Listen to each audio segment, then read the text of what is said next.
Aujourd'hui, c'est plus qu'un colloque, c'est le lancement officiel d'une coalition internationale, celle où l'on veut construire le taxi de demain, qui est un taxi forcément durable, qui s'inscrit dans la ville de demain, dans la Smart Cities. Et pour ce faire, il n'y a pas 10 000 solutions. Soit on invente chacun dans son coin et on fait des erreurs, soit on partage entre compagnies de taxi et on cherche à trouver les bonnes pratiques pour ensuite les répandre. C'est l'ambition de cette coalition Taxi for Smart Cities qui démarre aujourd'hui, qui démarre par un engagement, parce qu'on pense que c'est par des actes et par des actions fortes qu'on peut inscrire dans la durée, sceller une coalition comme celle-ci, l'engagement de réduire, d'accélérer la réduction des émissions de CO2 des flottes de taxis. Et donc c'est pour nous une plateforme de réflexion et d'action pour construire le taxi de demain. Le premier sujet, c'est la transition énergétique. On sait que dans le taxi, on n'est pas les plus forts sur ce sujet. Et donc, on a aussi à se remettre en question et à trouver les motifs qui font qu'on n'a pas encore réussi à opérer cette transition énergétique.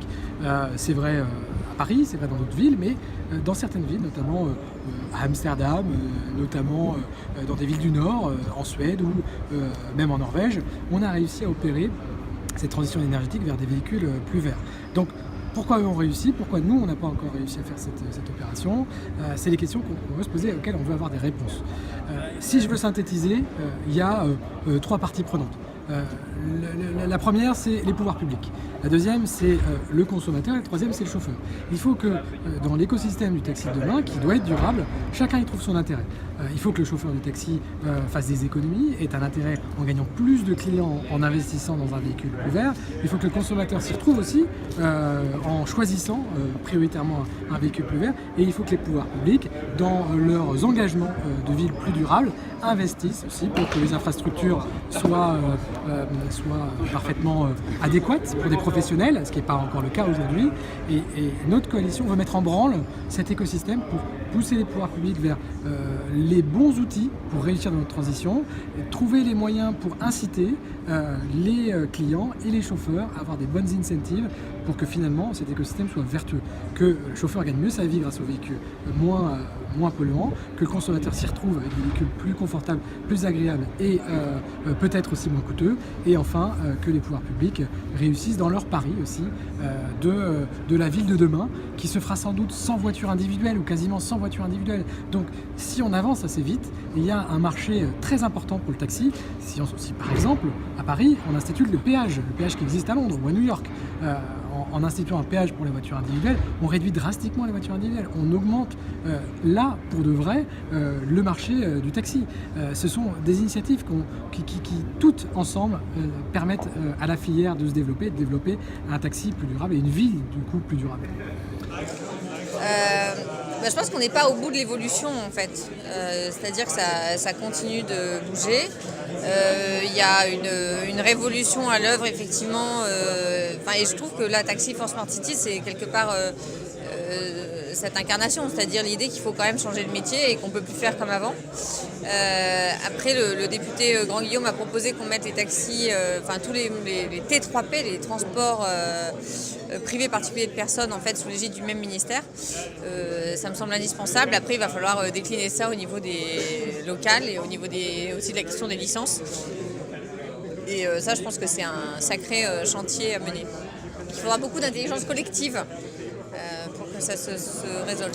Ce colloque est extrêmement important parce que pour la première fois, on arrive à fédérer des compagnies de taxi dans beaucoup de pays et de villes différentes vers un seul objectif qui est rendre nos villes plus respirables, c'est-à-dire rendre le taxi plus écologique. Vous pensez qu'il y a une union au-delà du domaine concurrentiel qui est en train de se créer, y compris pour les questions climatiques? Écoutez, en tout cas, il y a une prise de conscience. Demain, ça peut être un avantage du taxi, ce qui fait que le taxi sera toujours dans les villes. Et ce qui fera l'avenir, ce qui assurera l'avenir du taxi, c'est le fait qu'il aura su comprendre avant les autres et avant les autres transporteurs que le transport doit être écologique ou ne sera plus. Quelles sont vos visions pour les années à venir pour la profession? Écoutez, tout d'abord, nous croyons au taxi, nous investissons dans le taxi. Pourquoi? Parce que d'abord, les villes se développent, la part de la population qui vit dans les villes augmente, les besoins de mobilité augmentent également. et il y a de moins en moins de véhicules particuliers. Ce qui veut dire que les systèmes de transport comme le taxi sont sur un marché qui va être en forte croissance dans les années qui viennent. Donc nous croyons en l'avenir du taxi à condition que le taxi comprenne qu'il est effectivement au service de la ville, au service de l'usager. Ça veut dire un taxi plus écologique, on l'a dit, mais ça veut dire aussi un chauffeur de taxi qui va au-devant des attentes de ses clients et qui intègre cette notion finalement d'être aimé par les consommateurs parce qu'il procure un service de mobilité apprécié par tout le monde. Donc nous investissons fortement pour que le taxi se digitalise, pour que le taxi devienne plus responsable. Et à ces conditions-là, il y a un avenir florissant pour le taxi.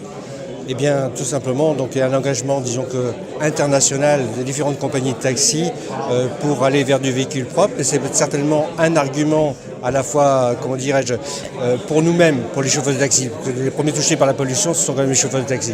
Donc il faut aller vers des véhicules plus propres. Mais c'est aussi certainement un argument de poids contre nos concurrents VTC qui n'auront peut-être pas la même capacité, les mêmes possibilités que nous à aller vers du véhicule propre. Et donc, je pense que c'est un élément ou un argument de poids vis-à-vis de notre clientèle. Est-ce que vous pensez que sur le plan environnemental comme sur le plan concurrentiel, il y a une espèce d'union, j'avais envie de dire européenne, mais peut-être même mondiale qui se fait? Alors, je pense d'abord que c'est une union citoyenne. Citoyenne, donc ça ne concerne pas que les professionnels du taxi, mais ça concerne tous les individus. Donc déjà moi-même en tant qu'individu, c'est sûr que quand je passe dans un endroit qui n'est pas pollué ou quand je suis dans un endroit non pollué, je suis quand même bien plus à l'aise que dans un endroit complètement pollué. Quand on voit par exemple des images à la télévision ou même nous-mêmes autour de Paris, quand on voit disons que la couche grisâtre qu'il y a au-dessus de nos têtes parfois, on se dit mince il fait beau et en fin de compte on ne voit pas le soleil parce que tout simplement c'est gris. Donc on a tout intérêt à aller vers de l'environnement plus propre.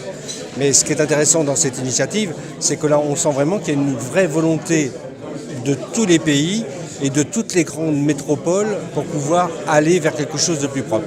Moi je trouve que c'est une initiative formidable, d'une part parce que ça mobilise plein d'énergie positive, non partisane autour d'un beau projet, donc ça c'est bien de voir cette énergie pour l'environnement et puis la responsabilité sociétale.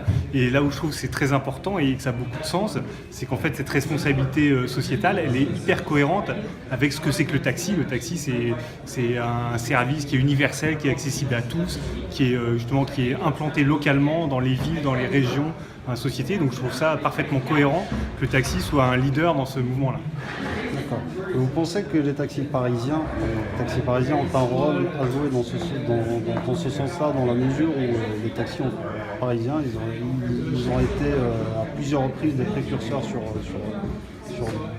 dans des domaines multiples, qu'ils ont à ce titre-là un exemple à donner aux autres capitales, vous pensez, ou c'est plutôt les Parisiens qui ont à apprendre d'autres villes, vous qui êtes présents dans pas mal de villes européennes?